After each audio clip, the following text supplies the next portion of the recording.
ഇത് നമ്മൾ അൺബോക്സ് ചെയ്യാൻ പോകുന്നു. ആമസോണിൽ നിന്ന് ഞാൻ റാൻഡമായിട്ട് വാങ്ങിയ ഒരു കീബോർഡ്. എനിക്കൊരു കീബോർഡ് ആവശ്യം വന്നു, ഞാൻ റാൻഡമായിട്ടൊന്ന് വാങ്ങി.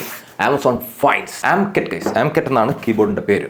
ചില സമയത്തൊക്കെ ആമസോണിൻ്റെ പാക്കിംഗ് കണ്ടാൽ ഗൈസ് ഐ ഫീൽ പ്രൗഡ്. നമുക്ക് ആവശ്യമുള്ളതും ഇല്ലാത്തതായിട്ടുള്ള ഒരുപാട് ഫീച്ചേഴ്സ് കുത്തി നിറച്ചൊരു കീബോർഡായിട്ട് കണ്ടിട്ടാണ് ഞാനിത് വാങ്ങിയത്. പക്ഷേ ഇപ്പോൾ എനിക്കിത് അൺബോക്സ് ചെയ്യുമ്പോൾ അറിയേണ്ടത് ഇതിൻ്റെ ക്വാളിറ്റിയെ പറ്റിയാണ് ഗൈസ്.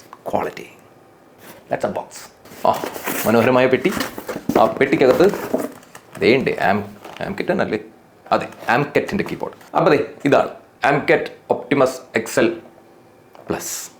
അപ്പോൾ ഇതൊരു വയർലെസ് കീബോർഡാണ്. നമുക്ക് ഇതിനകത്ത് മൊത്തത്തിൽ 4 ഡിവൈസ് കണക്ട് ചെയ്യാം. 3 ബ്ലൂടൂത്ത് ഉപയോഗിച്ച്, പിന്നെ മറ്റേ റിസീവർ ഉപയോഗിച്ച് കുഞ്ഞ് ഡോങ്കിൾ ഉണ്ടല്ലോ അത് കണക്ട് ചെയ്തിട്ടും യൂസ് ചെയ്യാം. ടൈപ്പ് സി റീചാർജബിൾ കീബോർഡാണ്. അതായത് നിങ്ങൾക്ക് ബാറ്ററി ഇടണ്ട, ടൈപ്പ് സി കേബിൾ ഉപയോഗിച്ചിട്ട് ചാർജ് ചെയ്യാം. 4 ഡിവൈസിൽ കണക്ട് ചെയ്യാന്ന് വെച്ചാൽ നമുക്ക് ഓരോ ബട്ടൺ സ്വിച്ചിനകത്ത് ഓരോ ഡിവൈസിൽ നിന്നും അടുത്ത ഡിവൈസിലേക്ക് സ്വിച്ച് ചെയ്ത് കണക്ട് ചെയ്ത് യൂസ് ചെയ്യാം. Windows PC, Mac OS, phone, iPhone, Google TV and more. ഈ ഡിവൈസുകളിലൊക്കെ നമുക്ക് കണക്ട് ചെയ്യാം. Membrane keys, special action keys, type C rechargeable, dedicated Copilot button, AI button ഉണ്ടല്ലോ, മറ്റേ AI ഫംഗ്ഷന് വേണ്ടിയിട്ടൊക്കെയുള്ള ബട്ടൺ ഇതിനകത്ത് ഇൻബിൽട്ട് ഉണ്ട്. പിന്നെ ഫംഗ്ഷൻ ലോക്ക് മോഡ്. പിന്നെ ഇത് നമുക്ക് വിൻഡോസ് PCക്കും മാക് PCക്കും വേണ്ടി കോമ്പാറ്റബിൾ ആയിട്ടുള്ള രീതിയിൽ ബട്ടൺസ് എല്ലാം അസൈൻഡ് ആണ്. മറ്റേ CMD ബട്ടണും വിൻഡോസ് ബട്ടണും കൺട്രോൾ ബട്ടണും എല്ലാം ഇതിനകത്ത് വരുന്നുണ്ട്. സോ നമുക്ക് മാക് യൂസേഴ്സിനും വേണമെന്നുണ്ടെങ്കിൽ ഇത് മേടിച്ച് ഉപയോഗിക്കാം. 1 വർഷത്തെ വാറണ്ടി ഉണ്ട്. രജിസ്റ്റർ ചെയ്യണം, നമുക്ക് സൈറ്റിൽ കയറി രജിസ്റ്റർ ചെയ്യാം. ഇനി നമുക്ക് ഈ പെട്ടി കൂടെ അൺബോക്സ് ചെയ്യാം. നിങ്ങൾ കണ്ടോളൂ.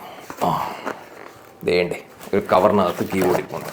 കീബോർഡ് ഇരിക്കട്ടെ. നമുക്ക് ബാക്കി പെട്ടിക്കകത്ത് യൂസർ മാനുവൽ ഉണ്ട്, എങ്ങനെയൊക്കെ യൂസ് ചെയ്യാം. അതിനകത്ത് ഈ ഫംഗ്ഷൻ ബട്ടൺസിൻ്റെയും കാര്യങ്ങളുടെ എല്ലാ കാര്യങ്ങളും കൊടുത്തിട്ടുണ്ട്. പിന്നെ റീചാർജബിൾ കേബിളും കൊടുത്തിട്ടുണ്ട്. വാറണ്ടി കാർഡും കൊടുത്തിട്ടുണ്ട്. നല്ല ക്വാളിറ്റി. ഞാൻ നേരത്തെ പറഞ്ഞ പോലെ ഒരു ഗ്രേ കളർ, ബ്ലാക്ക് കളർ, പിന്നെ ബ്ലൂടൂത്ത് ബട്ടണ്, ഒരു സിയാൻ കളറൊക്കെ മിക്സ് ചെയ്തിട്ടാണ് കീബോർഡിൻ്റെ കളേഴ്സ് വരുന്നത്. സോ ഇതിനകത്ത് ഫംഗ്ഷൻസ് ഞാൻ നേരത്തെ പറഞ്ഞ പോലെ നമുക്ക് ഈ പല ഡിവൈസുകൾ കണക്ട് ചെയ്യാം. ഹോട്ട് കീസ് ഒക്കെ ഉണ്ട്. അതായത് നമുക്ക് ബ്രൈറ്റ്നസ്, മൗണ്ടിൻ്റെ ബ്രൈറ്റ്നസ് കൂട്ടിയും കുറയ്ക്കുകയും ചെയ്യാം. Multimedia buttons, play pause button, volume up and down button, volume mute button, ഇമോജിക്ക് വേണ്ടിയിട്ടുള്ള ഡെഡിക്കേറ്റഡ് ബട്ടൺ, കാൽക്കുലേറ്റർ, മറ്റേ ഇതുണ്ട്. ഫുൾ ഫ്ലെഡ്ജ് കീബോർഡാണിത്. മറ്റേ കീസും നമ്പർ കീസും സെപ്പറേറ്റ് വരുന്ന കീബോർഡാണ്. പിന്നെ തന്നെ മാക്കിനും വിൻഡോസിനും വേണ്ടിയിട്ട് CMDയും അങ്ങനെയുള്ള ആ ബട്ടൺ, ഓപ്ഷൻ ബട്ടണും CMD ബട്ടണും മാറി വരുന്നത്. ടൈപ്പ് സി ചാർജിങ് പോർട്ട് വരുന്നുണ്ട്. പിന്നെ ഓൺ ഓഫ് ഒരു ബട്ടൺ വരുന്നുണ്ട്. സ്റ്റാൻഡില്ല കേട്ടോ.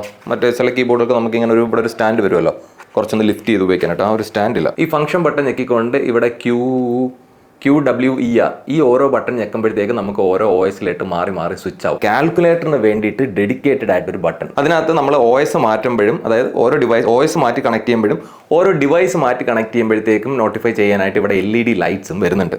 ഇനി ഇതിൻ്റെ ഡ്യൂറബിലിറ്റി ആണ്. അത് ഉപയോഗിച്ച് നോക്കിയാലേ എനിക്ക് അറിയാൻ പറ്റുള്ളൂ. എന്തായാലും ഇത് പന്നലാവുന്ന ദിവസം ഞാൻ നിങ്ങളുടെ അടുത്ത് വന്ന് പറയാം. അതുപോലെ എന്തെങ്കിലും ഡൗട്ടോ കാര്യങ്ങളോ മറ്റെന്തെങ്കിലും കാര്യങ്ങളോ ഉണ്ടെന്നുണ്ടെങ്കിൽ ഒന്നുകിൽ DM ചെയ്യാം, അല്ലെങ്കിൽ കമൻറ്റ് ചെയ്യാം. ലിങ്ക് വേണമെങ്കിലും ഇതൊക്കെ തന്നെ ചെയ്താൽ മതി. ഒരു കാര്യം പറയാൻ മറന്നുപോയി.